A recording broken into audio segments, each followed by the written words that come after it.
Hello everyone and welcome to my entry to the Kerbal Space Program IM-1 Lunar Lander Challenge.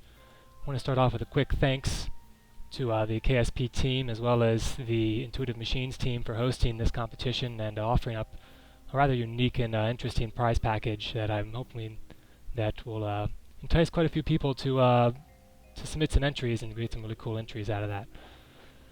And so I want to start off with mine with diving into my IM-1 lander here. And I want to start with kind of the physical dimensions of the lander, and what I've done to kind of help scale my recreation here is I went in and actually created a series of beams that down to 1/10 of a meter match several dimensions that are either published from the orthogonal views in the challenge description or taken from pixel scaling of those orthogonal views. And so the first dimension I want to take a look at is just the overall diameter of the landing legs, which is published at 4.3 meters. And you can see here, this beam here is a 4.3 meters, and our landing legs are pretty much at that. The next dimension coming up here is the overall lander height here, which according to the orthogonals was 3.9 meters. You can see with the very tip of the solar panels here, we're just a touch shy of that.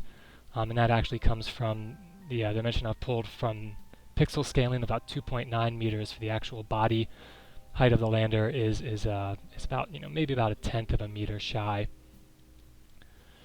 The other dimension that's published in the orthogonals is the length between the lateral tanks here at about 2.4 meters, which this beam here is that, and you can see we pretty much nailed that one.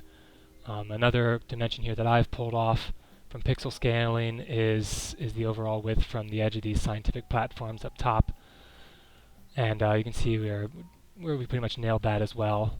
And the last physical dimension, which is going to be the hardest one to see here from these ghosted beams, is the actual minor diameter of the hex body here, and so you can see spanning from this ghosted beam edge here to this one here, about 1.4 meters, which is what's published. So outside of physical dimensions, we have the lander weight. And so what I've actually done here, and you can see from the engineer's report that my mass here for launch is 1,998 kilograms, which is 98 kilograms higher than the published mass of 1,900 kilograms. But I've taken that 1,900 kilograms to not include the weight of scientific payload.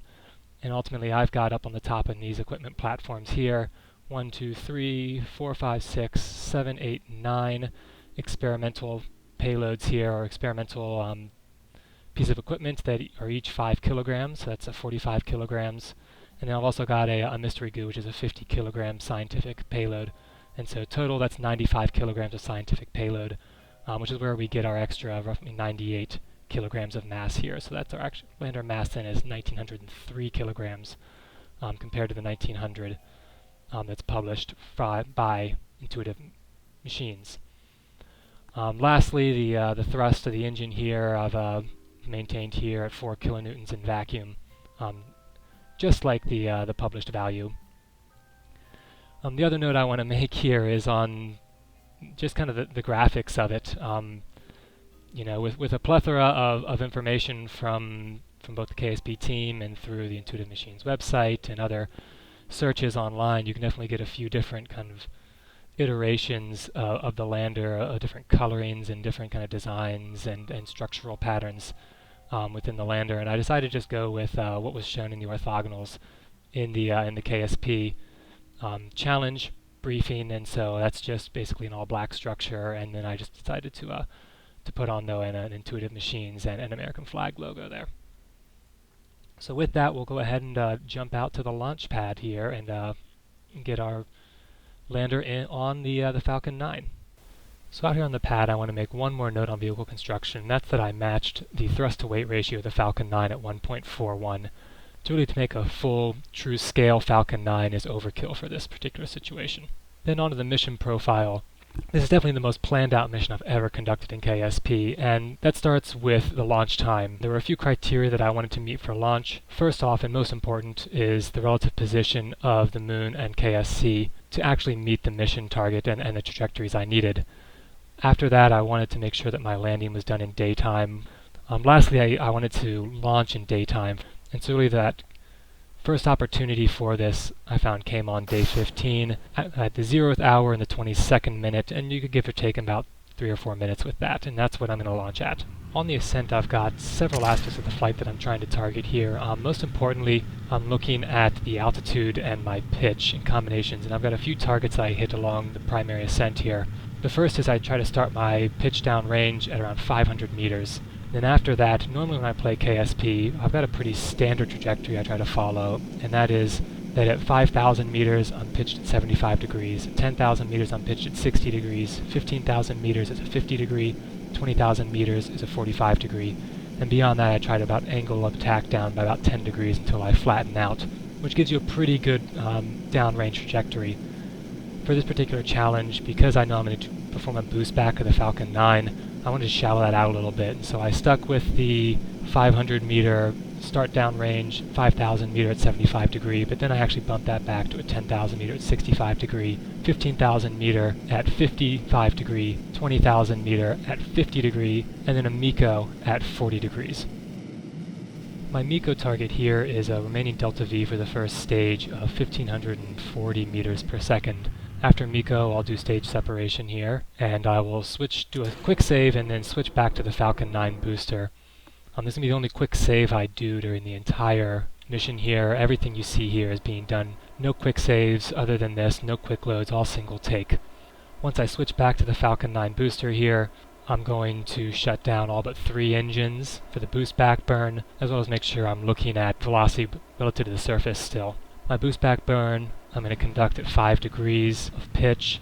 I'll do a little bit of north-south adjustment just to stay in line with KSC, and I'll boost back to a surface velocity towards KSC of 400 meters per second, which should put me on a trajectory to pretty much get right inside that KSC landing area.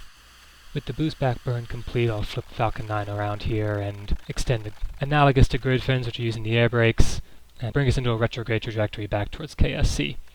And hope for a good landing in terms of position, because I'm not conduct any sort of other positioning maneuvers until landing. So this trajectory is definitely looking good here.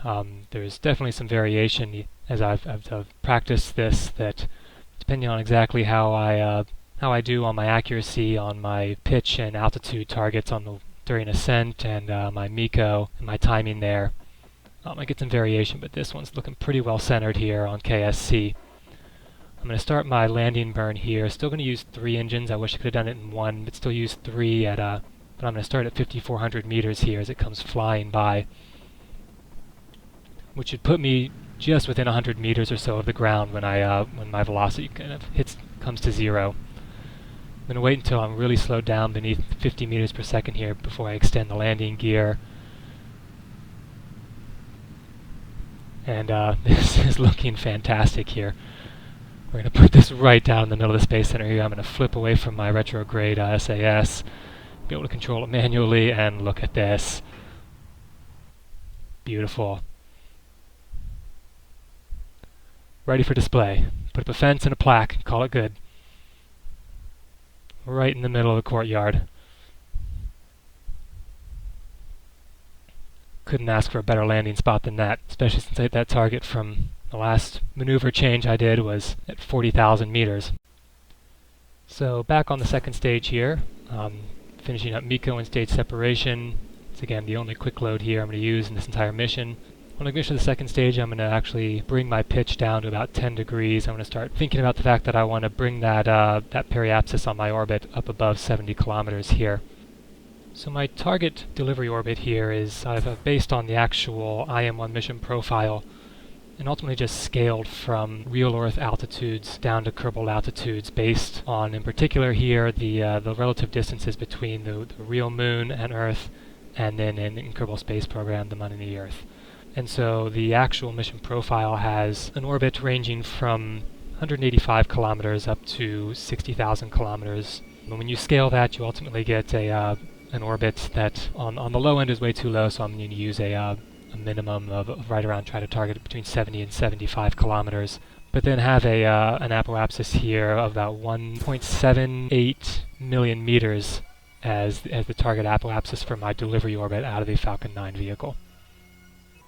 Now I'm going to plan my trans-lunar injection orbit here for one orbit here. I'm going to go around once here before performing my trans-lunar injection. I'm going to push it out here, not just to a prograde orbit around the Mun, but actually a retrograde orbit around the Mun with a periapsis basically right at the Munner surface. And ultimately, at the end of the day, a retrograde orbit doesn't really cost you a whole lot in delta V, but it saves you the opportunity that if something goes wrong during your lunar insertion burn, you don't immediately lose your spacecraft out into relatively deep space outside of Earth orbit, because you remain in a relatively close orbit to the Earth where you could actually make another attempt at the Mun. So with that, that's the approach I'm going to use here, which should be realistic to the mission profile. The exact Munner periapsis here for this burn isn't that critical because I'm going to perform a correction maneuver here about halfway out to the Mun to line up both my lunar orbit inclination as well as then my lunar orbit periapsis in preparation of my lunar insertion burn. So with my translunar injection complete, I'm going to go ahead and plan out my lateral correction here. I know exactly what ultimate time I'm looking for, and that's Day 15, hour 3, minute 13, and it's not super precise. I give or take several minutes here, but I know that with that I'm going to want an upward lateral correction with about a 20 to 21 meter per second delta V expenditure.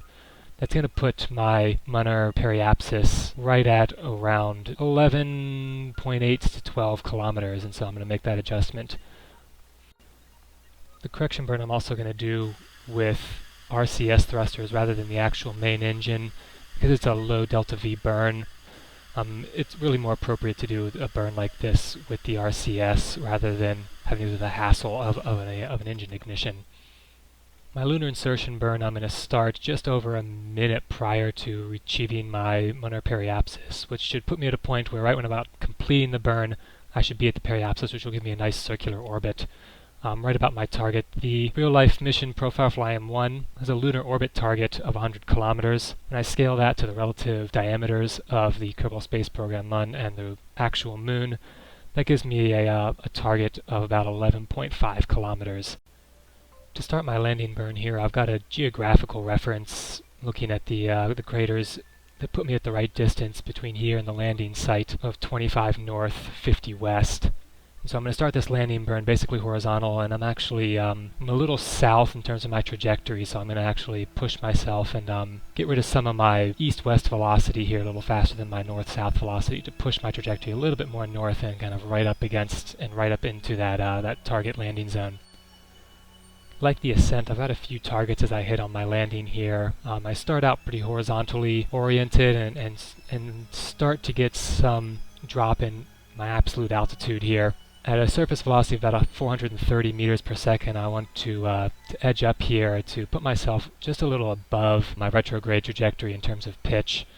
Ultimately with a 4 kilonewton thrust, I need to pretty early start applying a little bit of vertical force to prevent me from sinking too fast. So I'm going to maintain that pitch a little above my retrograde pitch for most of my landing burn here, down to a surface velocity of about 150 meters per second.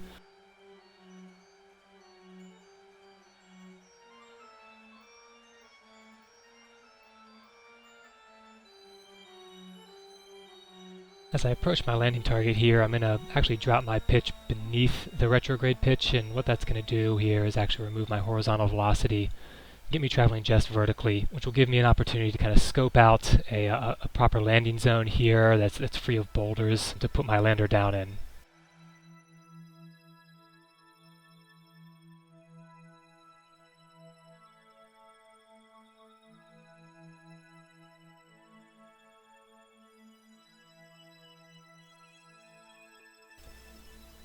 You also may have suspected by now that really my voice here is recorded post-recording of my mission here. I really wanted to focus on the mission itself and not what I'd be saying.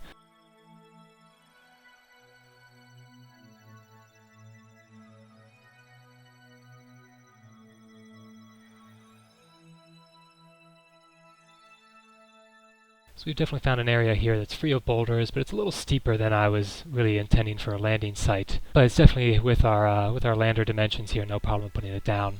And once I'm down here, I'm going to conduct 5 of the 10 scientific payloads that I've got on board here before doing a lateral hop here. So I want to scope out a decent place here for a second landing here after an ascent and cruise and landing. And really what I'm thinking I'm going to do is I'm going to place it down here in the bottom of this crater. And so I'm really kind of within the canyon, within this large crater, and within this small crater, in what should be a kind of a relatively small, viable landing zone.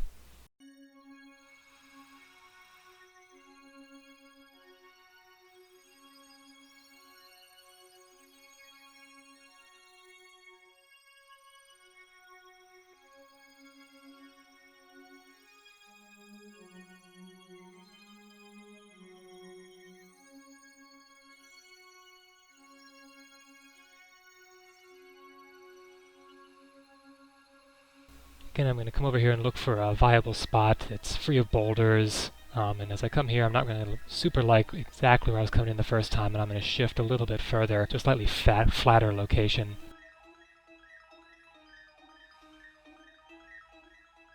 And now, once I'm down, I'm going to conduct my remaining 5 experiments, the 4 packages on top, as well as then the mystery goo on the side. And with that, we've got a completion of all the mission objectives here. I want to quickly say good luck to all the other contestants out here as well, although I personally would enjoy the prize package here. I would also love, with this prize package, use it as an excuse to bring my 5-year-old down to Houston, who he's obsessed with space and rockets and everything space and rockets, watching all the launches and everything that goes on in terms of important things out in the space exploration world. Lastly, I want to just give one quick last thanks to the KSP and Intuitive Machines teams for hosting the contest, as well as offering a pretty incredible prize package. With that, I will sign off.